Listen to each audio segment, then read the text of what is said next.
안녕하세요. 15분의 기적 태필린 복음의 저자 박종신 목사입니다.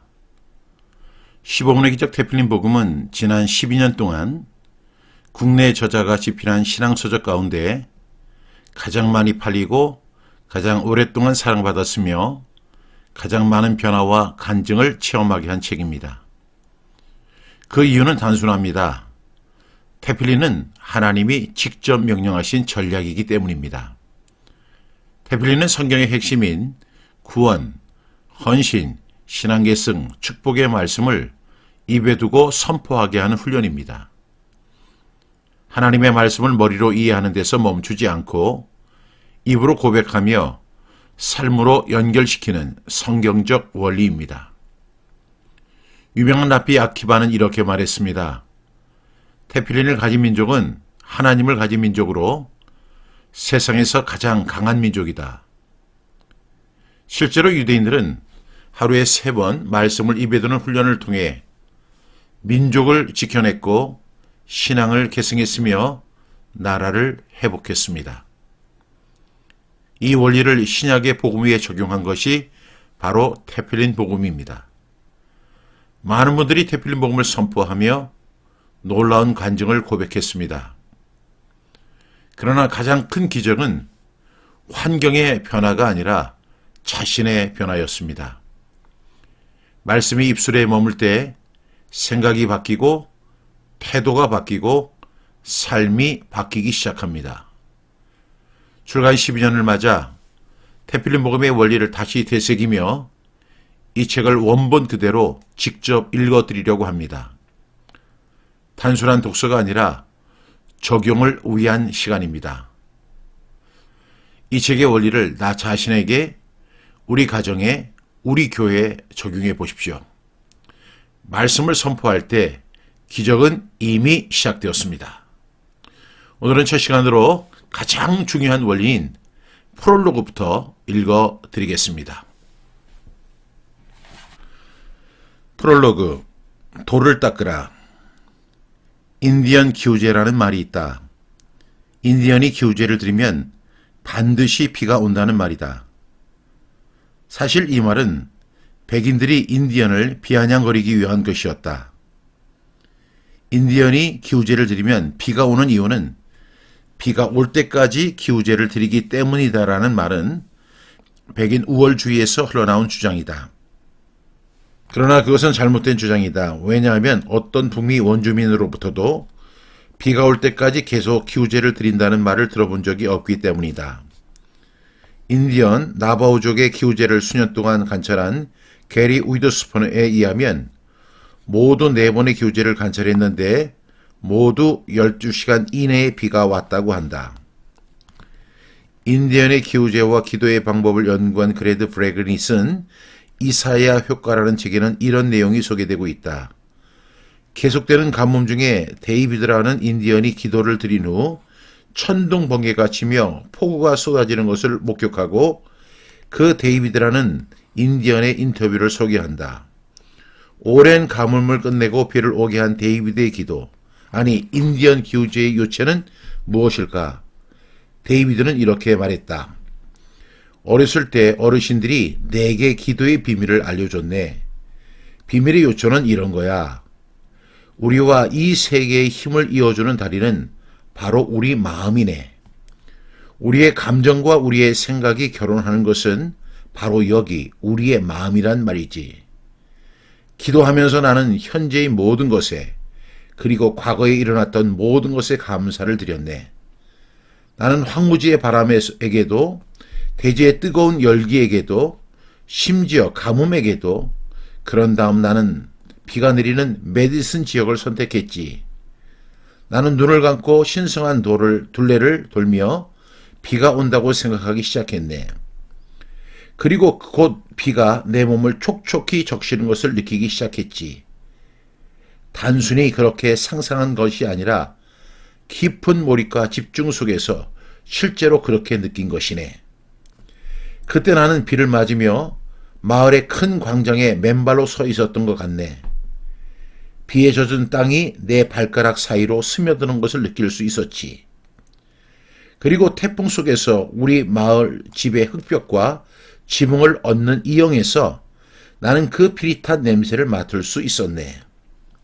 나는 마을에서 나와 비를 맞으며 가슴까지 자란 옥수수밭 사이를 걸어갔네. 그 황홀하고 짜릿한 느낌은 뭐라 표현할 수가 없었지. 눈을 감고서 나는 그 모든 것을 느낄 수 있었네. 그것이 바로 우리가 기도하는 방식이라네. 뭔가를 원한다면 먼저 그것을 오감으로 느껴야 하네.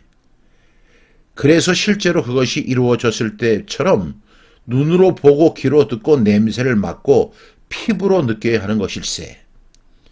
그때 기도는 비로소 힘을 발휘하지. 이것이 우리가 새로운 씨앗을 뿌리는 방식이네. 기도는 머리로 하는 것이 아니라 온몸으로 하는 것이네. 그래서 기도하고자 하는 내용을 먼저 온몸으로 느껴야 한다고. 앞으로 어떤 일이 일어나게 해달라고 하는 기도는 의미가 없네. 그런 기도는 이루어지지 않는다네. 그것은 단지 바람에 지나지 않는다네. 그 바람이 이루어지게 하려면 먼저 온몸으로 느껴야 하네. 그리고 창조에 동참할 수 있게 허락해 주신 신들께 감사드려야 하네. 인디언의 교제는 단순한 바람이 아니었다. 자신의 기도가 실체가 되어 오감으로 느껴지고 온몸으로 체험되는 기도였다. 이루어진다는 믿음의 선포였다. 이것이 힘이다. 이것이 능력이다. 아는 것만으로 바람으로 이루어지는 것이 아니라 온몸으로 체험되어질 때 기적이 일어나는 것이다.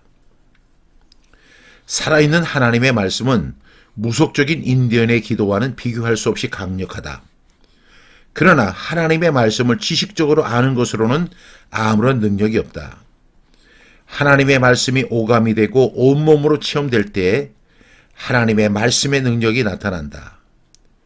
그 말씀이 내 마음에 새겨져야 하고 내 온몸에 체험될 때 하나님의 능력과 기적이 일어난다. 그 증거가 바로 유대인이다. 그들은 이미 알고 있는 4개의 말씀, 구원, 헌신, 신앙계승, 축복을 하루에 3번 이상 선포한다. 죽을 때까지 그것은 반복된다. 그것이 바로 구약의 테필린이다. 그 말씀이 살아날 때까지, 믿어질 때까지, 마음에 새겨질 때까지, 아니 내 삶의 기적이 일어날 때까지 그들은 4가지 말씀을 반복하고 또 반복한다. 왜 유대인들은 그런 행동을 반복할까? 미련하기 때문일까? 할 일이 없기 때문일까? 그저 습관적으로 반복하는 것일까? 아니다. 그들은 4개의 말씀을 반복하는 이유는 그것이 하나님의 명령이기 때문이다. 동시에 사람의 본분이기 때문이다. 그러나 가장 중요한 것은 4가지 교훈을 마음에 새기고 온몸으로 체험하기 위함이다. 오감으로 말씀을 체험하기 위함이다. 구약의 테필린에는 4개의 말씀이 있다. 첫째는 구원의 말씀, 둘째는 헌신의 말씀, 셋째는 신앙 계승의 말씀, 넷째는 축복의 말씀이다. 이것은 신약의 영적 원리와도 동일하며 우리에게도 그대로 적용된다. 구원받은 사람은 영적 이스라엘 백성이며 아브라함의 후손이기 때문이다. 그런즉 믿음으로 말미암은 자들은 아브라함의 자손인 줄 알지어다. 또 하나님이 이방을 믿음으로 말미암아 의로 정하실 것을 성경이 미리 알고 먼저 아브라함에게 복음을 전하되 모든 이방인이 너로 말미암아 복을 받으리라 하였느니라. 그러므로 믿음으로 말미암은 자는 믿음이 있는 아브라함과 함께 복을 받느니라. 갈라디아서 3장 7절부터 9절 말씀. 이 4개의 말씀은 바로 신약의 복음과 일치한다. 그래서 이름을 테필린 복음이라 명명했다. 이 4개의 말씀은 구원에서 시작하여 헌신으로, 헌신에서 신앙계승으로, 그리고 신앙계승에서 복으로 연결된다. 그래서 테필린 복음이다. 복음이란 무엇인가? 복음이란 한마디로 복에 대한 메시지이다. 복으로 인도하는 메시지가 즉 복음이다. 세속적이고 비성경적인 기복주의를 논하는 것이 아니다. 성경이 말씀하는 진짜 복을 의미한다. 하나님은 첫사람인 아담을 창조하신 후 복을 주셨다.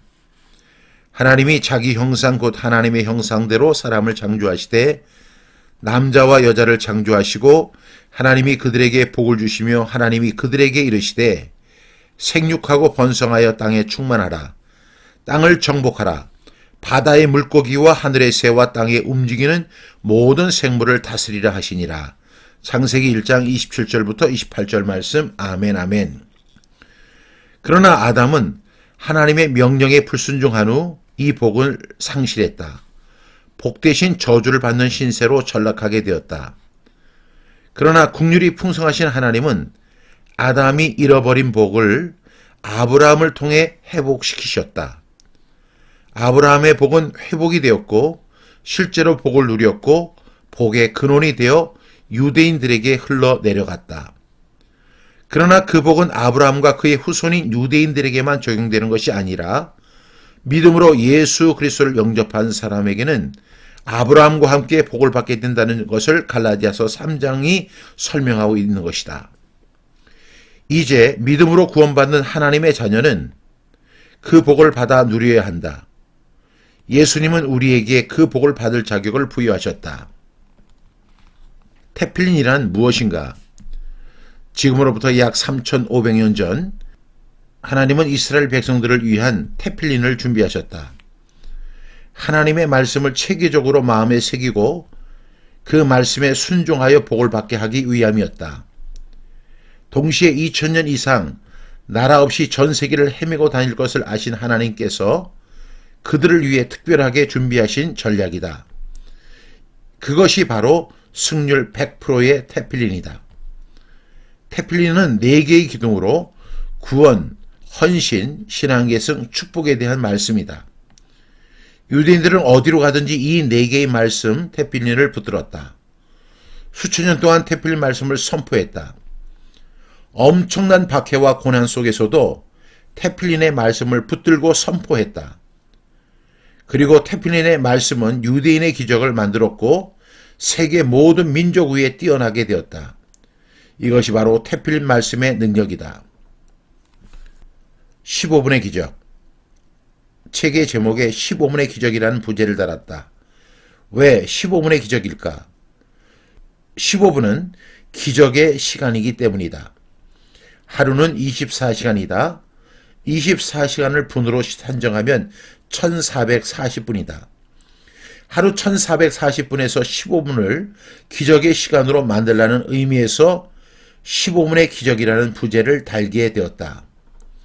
1440분에서 15분은 매우 짧은 시간이다. 1425분은 자신의 시간으로 마음껏 사용할 수 있다. 일을 해도 되고 쉬어도 되고 음식을 먹어도 된다. 자유롭게 사용할 수 있는 시간이다. 그러나 하나님의 말씀의 능력을 위해 내 자신이 변화되기 위해 내 가정의 변화를 위해 내 사업장의 변화를 위해 그리고 내가 섬기는 교회를 위해 15분의 성별된 시간이 필요하다. 15분을 성별하게 사용하는 사람이 참된 그리스도인이다. 하나님의 역사를 기대하는 사람이다. 자신의 성화를 위해 몸부림치는 사람이다. 하루 15분을 성별하여 1년 365일을 지속한다면 1년에 5,475분을 사용하게 될 것이다. 5,475분을 시간으로 산정하면 91.25시간, 날로 산정하면 3.8일에 불과하다. 이렇게 작은 시간으로 내 인생에, 내 가정에, 내 사업장에, 내가 섬기는 교회에 획기적인 변화와 부흥이 일어난다. 유대인들은 구원의 말씀 10절, 헌신의 말씀 6절, 신앙계승의 말씀 6절, 그리고 축복의 말씀 9절, 총 31절의 말씀을 하루에 3번 선포한다. 총 93절의 말씀을 반복하여 선포한다. 나는 내 조국인 한국의 그리스도인들이 유대인들에게 밀리는 것이 싫었다. 그들보다 더 복을 받고 싶은 것이 나의 소망이며 더 나아가 하나님의 소망이라고 믿고 있다. 예수님을 믿어 하나님의 자녀된 사람들이 무기력하고 세상 사람들보다 못하다는 평가를 받는 것이 싫다. 가난하고 병들고 초라하고 조롱거리 되는 것이 하나님의 뜻이 아니다. 한국의 그리스도인들은 유대인들보다 훨씬 좋은 위치에 있으며 더 큰 복을 누려야 할 특권을 가지고 있다. 그들은 구약의 하나님만 믿지만 우리는 성부, 성자, 성령 하나님을 믿는다. 그들은 구약 성경만 믿지만 우리는 구약은 물론 신약까지도 믿는다. 그래서 400절의 말씀을 엄선했다. 구원의 말씀 100절, 헌신의 말씀 100절, 신앙계승의 말씀 100절, 축복의 말씀 100절을 엄선하여 유대인의 테필린 형식으로 선포하기로 하되 율법이 아닌 신약의 구속사적인 관점에서 구약과 신약의 말씀을 엄선했다. 이 말씀으로 한국의 그리스도인들이 유대인을 넘어 세계 모든 민족 위에 뛰어나게 하시는 복을 누리게 될 것을 확신한다. 하루에 400절을 다 할 수 없기에 매일 주제를 바꿔가며 선포할 수 있도록 했다. 지루하지 않게 하기 위하여 각 말씀에 질문을 넣었다. 질문에 말씀으로 대답할 수 있도록 하여 모든 질문에 대하여 성경적 대답을 할 수 있도록 제시했다. 그렇게 해서 걸리는 시간이 15분이다. 하루에 15분이면 100절의 말씀을 선포할 수 있도록 했다.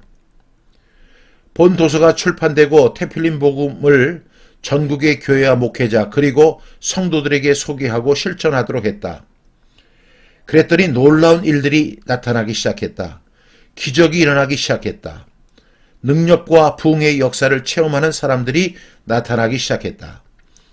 제주도를 비롯한 열방에서부터 말씀을 선포하는 곳곳마다 간증이 넘쳐나기 시작했다.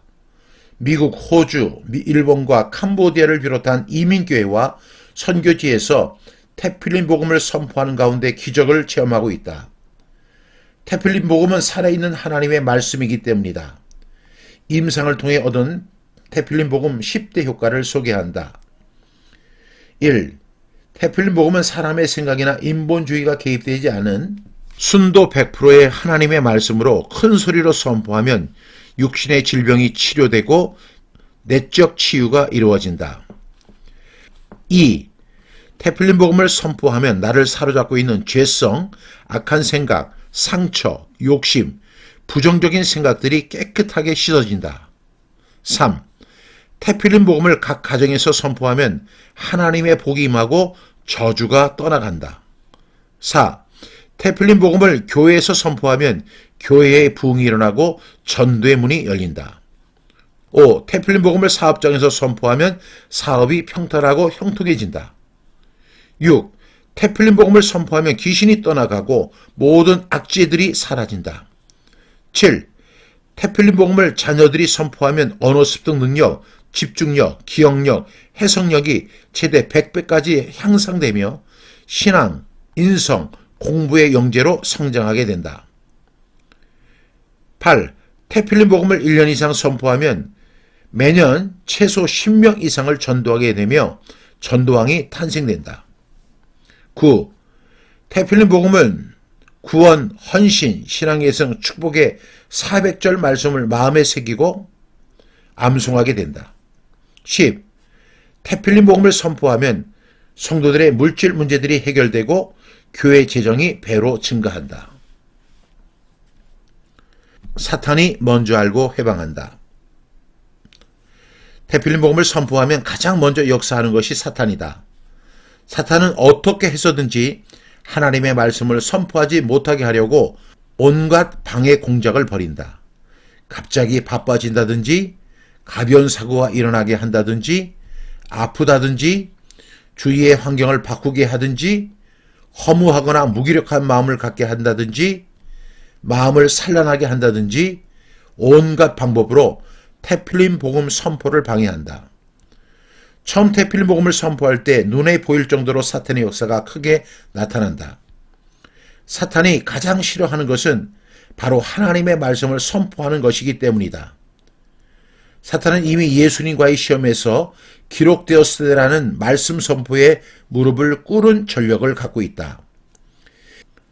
이에 예수께서 말씀하시되 사탄아 물러가라. 기록되었을 때 주 너희 하나님께 경배하고 다만 그를 섬기라 하였느니라. 이에 사탄이 예수를 떠나고 천사들이 나와서 수종드니라. 마가복음 4장 10절부터 11절 말씀. 절대로 굴복하지 말라. 사탄은 온갖 방법으로 공격해 올 것이다. 사탄이 말씀 선포를 싫어하는 절대적인 이유는 하나님의 말씀의 능력을 먼저 알기 때문이다. 사탄의 온갖 공격을 말씀과 기도로 대적하라. 사탄이 역사하지 못하도록 선포하라. 공중에 권세 잡은 사탄이 발악을 할 것이며 자신이 권세 잡은 공간을 빼앗기기 때문에 최후의 발악을 할 것이다. 그러나 두려워하지 말라. 두려워서 중단한다면 그때부터 사탄의 밥이 될 것이다. 죽도록 테필린 복음을 선포하라. 아니, 죽을 때까지 선포하라. 테필린 복음을 선포 전후에 기도로 하나님의 능력을 구하라. 사탄이 권세 잡고 있는 공간에서 힘없이 떠나가고 성령이 역사하는 공간으로 지각 변동하는 것을 눈으로 목격하게 될 것이다. 사탄이 떠나가는 즉시 하나님의 역사와 기적이 일어난다. 사탄을 대적하라. 그리하면 너희를 피하리라. 야고보서 4장 7절 말씀. 말씀을 살려내라. 앞에서 소개한 인디언들의 기도는 단순한 바람이 아니었다. 자신의 기도가 실체가 되어 오감으로 느껴지고 온몸으로 체험되는 기도였다. 이루어진다는 믿음의 선포였다. 결과 그들은 비가 오는 응답을 받았다. 아는 것만으로 바람으로 이루어지는 것이 아니라 온몸으로 체험되어질 때 기적이 일어나는 것을 보여준 사례이다. 우리도 마찬가지이다. 하나님의 말씀을 아는 것만으로 바람으로 우리는 아무것도 얻을 수 없다. 하나님의 말씀이 온몸으로 체험되어지고 오감으로 느껴야 한다. 하나님의 말씀이 믿어질 때까지 선포해야 한다. 인디언이 기우제를 드리면 비가 내리는 것처럼 그 말씀을 마음에 새겨야 한다. 우리가 진정 성경이 하나님의 말씀이라고 믿는다면 우리는 그 말씀을 살려낼 필요가 있다. 성경책을 들고 다닌다고 해서 능력이 나타나는 것이 아니다. 성경은 분명한 하나님의 말씀이지만 그 하나님의 말씀이 기록된 말씀, 곧 죽은 활자에 불과하기 때문이다. 루터는 말하기를 기절한 하나님의 말씀이라고 표현했다. 따라서 우리는 그 죽은 활자 또 기절한 말씀을 살려내야 한다. 말씀을 살려내는 방법은 그 말씀을 반복하여 선포하는 것이다. 그리고 그 말씀을 마음에 새기는 것이다. 하나님의 말씀은 생명력 있는 말씀이다. 하나님의 말씀을 선포할 때 그때 하나님의 말씀이 살아나며 생명력을 갖고 활력이 생기게 될 것이다. 우리는 하나님의 말씀을 살려내기 위해 온 몸과 마음에 새겨질 때까지 반복하여 선포해야 한다. 어느 발레리나는 이렇게 말했다고 한다. 하루를 쉬면 본인이 알고 이틀을 쉬면 동료가 알고 3일을 쉬면 관객이 안다. 그렇다. 모든 능력은 반복에서 나온다. 모든 반복이 다 훌륭하지만 세상에서 가장 위대하고 거룩한 반복은 바로 하나님의 말씀을 반복하는 것이다. 그때 하나님의 말씀이 실체가 되어 오감으로 느껴지고 온몸으로 체험되는 생명이 될 것이다. 그리스도인이 된다는 것은 도인이 된다는 것을 의미한다. 도인이란 진리의 사람을 의미한다. 도인이 되기 위해서는 돌을 갈고 닦아 내공을 쌓아야 한다. 내공의 깊이에 따라 승부가 결정되기 때문이다. 돌을 닦는 것은 스님의 몫이 아닌 그리스도인의 몫이다. 내가 곧 길이요 라고 하신 예수님을 따라가는 길이다. 돌을 닦자. 교인들이 가장 신뢰하는 설교는 유창한 설교가 아니라 성경 암송을 바탕으로 한 설교이다. 성경 암송은 표절할 수 없다. 성경 암송을 했다는 것은 그만큼 말씀에 충실하다는 것을 의미한다. 어눌하고 화려하지 않아도 암송한 말씀을 적재적소에 사용하는 설교는 100점 만점의 100점이다. 교인들이 원하는 설교는 바로 기본에 충실한 설교이다. 오색찬란한 메시지는 다른 인터넷 매체에서 접할 수 있다. 돌을 닦으라. 성경을 읽고 또 읽고 암송하고 또 암송하고 선포하고 또 선포하는 것보다 훌륭한 일은 없다. 돌을 닦아 내공을 키우라. 하나님의 말씀을 마음에 새기는 것은 그리 어렵지 않다. 다른 것을 포기하고 말씀에 집중하면 된다. 설교자는 연예인도 벼룩시장도 아닌 말씀 전문가이다. 오직 말씀으로 돌을 닦으라. 닦고 또 닦아 빛이 날 때까지 닦자. 그러면 사람들이 당신의 설교에 귀를 기울일 것이다.